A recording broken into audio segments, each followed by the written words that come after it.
So guys, आज हमें frog का एक्सक्रीटरी सिस्टम पढ़ना है और एज़ यूजुअल पैराग्राफ ही कंप्लीट करेंगे। अगर मेरा ज़्यादा मन किया तो मैं पढ़ा दूँगी, लेकिन मैं अभी मेरे को बस एक्सक्रीटरी सिस्टम ही पढ़ाना है। इसका एनसीईआरटी रीडिंग कराना बहुत इंपॉर्टेंट है सबसे ज़्यादा। Let's start. क्या है? The elimination of nitrogenous waste is carried out by a well developed excretory system. ठीक है, फ्रॉग के पास वेल डेवलप्ड एक्सक्रीटरी सिस्टम होता है क्योंकि वो कॉर्डेटा का है। कॉर्डेटा के पास सब कुछ वेल डेवलप्ड होगा। ये भी तो उसी का मेंबर है ना, एम्फीबिया है ना, class amphibia. The excretory system consist of a pair of a kidneys, ureters, cloaca and urinary bladder. क्या होगा इस हमारे में भी ये होता है, किडनी होता है, यूरेटर होता है, ब्लैडर होगा। इसमें क्या एक अटैच हो जाता है? क्लोएका। समझाया ना क्लोएका क्या होता है, वही है। ठीक है, these are compact dark red bean like structures situated a little posteriorly in body cavity. हमारे किडनी भी तो सेम है ना बेटा, डार्क है, रेड है, बीन शेप्ड है। Okay, on the both side of ventral column के बोथ साइड, ओ ऐसे बीच में आपका वेंट्रल कॉलम ऐसे। ठीक है, each kidney is composed of a serval structure and the functional units called uniphase, tubular, nephrons. हमारे भी किडनी में nephrons हैं, structural units हैं वो। ठीक है, two ureters emerge from the kidney in the male frog. हमारे में भी तो नहीं, अच्छा हाँ ये है, थोड़ा रुकना समझाती हूँ। The ureters act as a urogenital duct which opens into the cloaca. दोनों किडनी से यूरेटर्स ज्वाइन होकर आती हैं मेल में, फीमेल में नहीं। ठीक है, क्योंकि मेल में ब्रिडल्स कैनाल होता है जो कि उनका स्पर्म का करता है। ठीक है, क्योंकि सबका ओपनिंग क्लोएका में ही होना है, इसलिए वो किडनी के थ्रू जाता है। समझ आ रहा होगा आपको, लेकिन ठीक है। In females the ureters and the oviduct separately in the cloaca. लेकिन फीमेल्स में क्या होता है ना, ओविडक्ट और यूरेटर दोनों सेपरेटली क्लोएका में जाकर खुलते हैं, लेकिन मेल्स में दोनों इमर्ज होते हैं। ठीक, a thin wall urinary bladder is a present ventral to the rectum and also open the cloaca. ठीक है, समझ आ गया आपको। The frog is excrete urea the ureotelic. जो फ्रॉग्स होते हैं वो यूरिया सिक्रीट करते हैं, इसलिए यूरिकोटैलिक होता है। हमेशा याद रखना, टेडपोल अमोनिया सिक्रीट करता है, इसलिए अमोनोटैलिक होता है। टेडपोल अमोनिया सिक्रीट करेगा, इसलिए वो अमोनोटैलिक होगा। ठीक, excretory waste is carry by two kidneys very separated by the excretory. यही था आपका एक्सक्रीटरी सिस्टम। देखती हूँ कि कंट्रोल एंड कोऑर्डिनेशन वाला छोटा होगा तो पढ़ाएंगे, छोटा तो नहीं है, हाँ थोड़ा छोटा पढ़ते हैं। अब the system of the control and coordination is highly involve in the frogs. हमारी तरह फ्रॉग्स में भी हाईली इन्वॉल्व होते हैं। ठीक है, includes both neural system and endocrine glands. Endocrine glands क्या है? डक्टिलेंस ग्लैंड्स, जिसमें डी आता है वो डक्टिलेंस हो जाएगा, endocrine. Okay, the chemical coordination is various organs of body achieved by hormones which are secreted by endocrine glands. Okay, जो chemical जितनी भी होगी वो एंडोक्राइन ग्लैंड्स के थ्रू होगी, यही बताया इसमें। The prominent endocrine glands found in the frog are pituitary, thyroid, parathyroid, thymus, pineal body, pancreatic islets and renal and gonads. ये आपका एंडोक्राइन ग्लैंड्स इसमें बताया है। ठीक है, the nervous system is organized into a central nervous system, brain and spinal, peripheral nervous system, cranial, spinal node. Central and peripheral, तो centrals में हमारा ब्रेन एंड स्पाइनल आएगा और पेरिफेरल में हमारा नर्व्स आएगा, क्रेनियल नर्व्स, स्पाइनल नर्व्स आ जाएगा। And autonomic nervous system, sympathetic nervous system, they are the 10, ये याद रखना, 10 pair of cranial nerve arising from the brain. 10 cranial nerves होती हैं जो अराइज करती हैं ब्रेन से। It enclose by the body structure called brain box. ये हमारा जो ब्रेन बॉक्स, इसको बोनी स्ट्रक्चर पता नहीं वो क्यों कहता है, लेकिन अच्छा है, बोनी स्ट्रक्चर क्रेनियम से कहते हैं। The box is divided into fore brain, mid brain and hind brain. ये जो हमारा ब्रेन है ये 3 पार्ट्स में डिवाइड रहेगा, fore brain, mid brain and hind brain. ठीक है, Forebrain includes olfactory lobes, paired cerebral hemisphere and unpaired diencephalon. Unpaired diencephalon, यहाँ पे कोई paired diencephalon नहीं, हमारे में paired diencephalon होता है, ठीक है।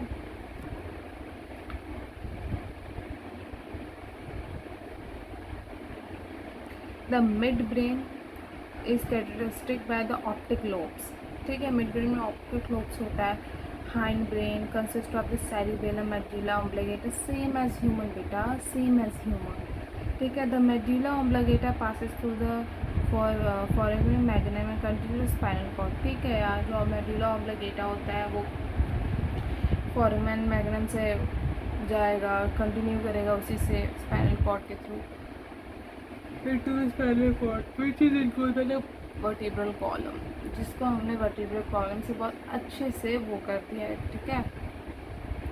आई थिंक आपको समझ में आएगा। इसका यही सिस्टम है, ये पूरा ये मैन है, बस इसमें आप इतना याद रखिएगा कि जो इसका क्रेनी नर्व्स होता है नंबर ऑफ 10 होता है, इसमें डायसेफेलॉन अनपेयर्ड होते हैं, हमारा पेयर डायसेफेलॉन होता है, बस यही इसमें डिफरेंस है, ठीक है।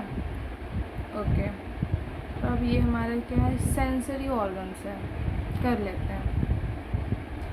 Frog has a different types of sensory organs name organ touch, sensory papillae, taste के लिए टेस्ट बर्ड्स होते हैं, स्मेल के लिए नेजल एपिथेलियम होगा, विजन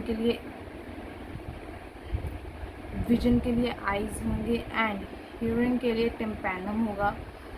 ईयर्स नहीं होते हैं, ईयर पिन की नहीं होती है, ठीक है। और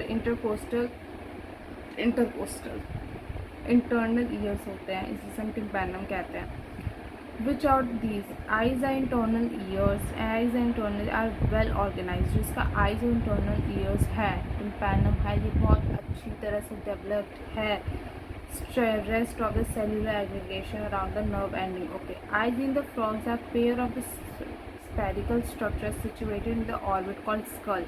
जो आइज़ होता है फ्रॉग्स का वो पेयर्ड होता है, हमें भी पता है, लेकिन ये हमारा भी तो एक ऑर्बिट में, देखो ये आप ऐसे करो तो ये एक ऑर्बिट बनता है, इसमें भी इसके भी इसमें ही आइज़ होते हैं, ठीक है। ये बोल रहा है these are simple eyes possessing only 1 unit। Okay, external ear absent in the frogs and only tympanum can be seen externally. The ear is an organ hearing as well as balancing. Okay, हमारे भी तो यही काम करता है ना, balancing करता है हमारी बॉडी के लिए, यही सब काम इसका भी है, और उसका मेडअप का भी काम होता है, ठीक है। एकदम थोड़ा सा है हमारा मेल रिप्रोडक्टिव सिस्टम, और जब मेल रिप्रोडक्टिव हमारा थोड़ा सा तो हमसे पढ़ ही लेता है, ठीक है। Okay, frogs have a well organized male and female reproductive system. Male reproductive organs consist of the pair of yellowish ovoid testes, male में भी यही है, फीमेल के केस में, ठीक है। which are found in the adhere to the upper part of the kidneys and double fold the peritoneum called the mesorchium। इसका जो ओवरी तो नहीं होता ना, हाँ टेस्टिस, इसका जो टेस्टिस होता है जिस चीज़ से कवर होता है उसे मेसोर्कियम कहते हैं, मेसोर्कियम, ठीक है। वासा differentia 10 to 12 in number and that arise from the testis। जो वासा डिफरेंशिया होता है 10 to 12 का नंबर होता है, जो कि अराइज करता है टेस्टिस से। The enter of the kidneys of the side open into the Bidder's canal. मैंने बोला था ना किडनी में इसके केस में ब्रिडल्स कैनाल आता है, आ गया ना, ठीक। Finally the communicates with the urogenital duct come out the kidneys and open to cloaca. ये क्या कह रहा है, देखो इसका क्या है, टेस्टिस से रेटेटेस्ट, देखो टेस्टिस से जाएगा वासन फ्रेंशिया, वासन फ्रेंशिया से किडनी, किडनी से ब्रिडल्स कैनाल एंड ब्रिडल्स कैनाल से क्लोएका, वही यूरोजेनाइटल डक्ट टू क्लोएका, ठीक है। ये चीज़ हमेशा याद रखना, मैंने मुंह से बोला है मुझे, ठीक है। The cloaca is a small medium chamber, this is use to pass fecal matter urine sperm excretion, हमें पता है, मैंने बता चुका है लेक्चर में, ठीक। A female reproductive organ include a ovaries. The ovaries are situated near kidneys. वो upper part of kidneys में था, और ये near kidneys, ये पास में होती हैं kidneys के। And there is no functional connection with kidneys. A pair of oviduct arising from the various open into the cloaca separately, ठीक है। अब मैं, हाँ मैंने बोला था क्लोएका में सेपरेटली होता है, अभी मैंने बोला कि नहीं, मेल्स में सेपरेटली नहीं होता है, लेकिन फीमेल्स में क्लोएका में सब कुछ सेपरेटली आता है, ठीक है। अब मेच्योर फीमेल कैन ले 2500 से 3000 in at a time. Fertilisation is external at takes place in the water. Fertilisation इसका एक्सटर्नल होगा लेकिन वाटर में प्लेस करेगा, ठीक है। Development involves a larva stage called the tadpole. इसमें एक स्टेज होती है जिसे हम टेडपोल कहते हैं। टेडपोल अंडरगोज मेटामॉर्फोसिस इसको to form the adult frog. जो हमारा टेडपोल होता है वो मेटामॉर्फोसिस करेगा फिर जाकर एडल्ट फ्रॉग में बदलेगा, ओके। Frog are beneficial. अब यहाँ पे हम फ्रॉग का देख रहे हैं, हमें हमारे लिए क्या है देखते हैं। Frog are beneficial to mankind because they eat insects, protect the crop. हमारे लिए यूज़फुल है क्योंकि इंसेक्ट्स को ईट करेगा, क्रॉप को बचाता है। Frogs maintain the ecological balance because this serve as important link of food chain में भी इसका बहुत ज़्यादा अच्छा रोल है, food web in the ecosystem. इन सब कंट्रीज इसके जो लेग्स होते हैं, मस्क्यूलर लेग्स होते हैं, इसे खाया जाता है। आज हमारा फ्रॉग कंप्लीट हुआ एनसीईआरटी रीडिंग के साथ। होपफुली आपको समझ में आया होगा। And thank you for the time. Thank you.